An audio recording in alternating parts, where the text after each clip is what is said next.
So, Artin, it's been in reading your story. It's certainly quite inspiring. And can you tell us how it all started? You were born in Iran. Which part of Iran were you born in?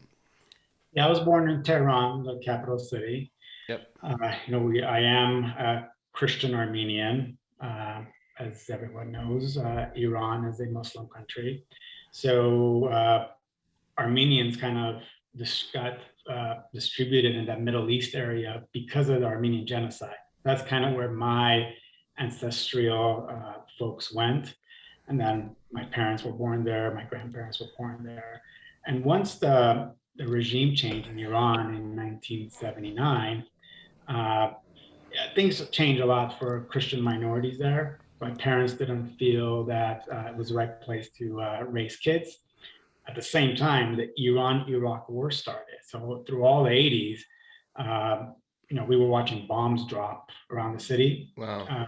It wasn't, what people might remember as Desert Storm, where it's, missile guided, laser guided missiles hitting specific targets. This was very primitive. It was just planes flying over civilians and just dropping bombs. And it had become kind of a show for people. I clearly remember you would hear the sirens go off. That was an indicator that there's Iraqi planes. And people literally would go on roofs to watch the fireworks because the anti-aircraft missiles look like fireworks. So that's where people would go to watch it. And every window had these X tapes on them to kind of prevent glass shatter to kind of explode out if the bomb was dropped nearby. It was a bizarre situation that most people, when I talk about, have a hard time relating to in the US, because almost nobody went through that unless you were living in that same region at the same time and at the same refugee path as I did. Yeah, that. So you left there when you were about 8 or 9, and Yeah, I was eight, about nine when we left the country.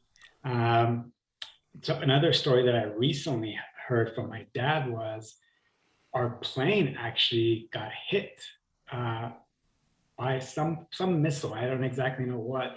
So the entire flight from Tehran to Madrid, there was only one engine. My dad kept that for my mom because he knew she's gonna freak out. Until very recently is when he told us about the story, and I couldn't believe it. I'm like, wow, that must have been a horrendous flight for him, knowing what he knew and didn't share.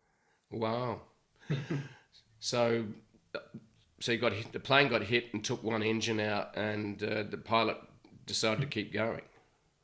Yeah, kept going.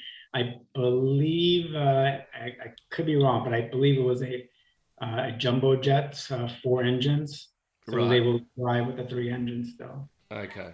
Yeah, that's good having 4 engines sometimes. Yeah, yeah. A couple of stairs. Yeah.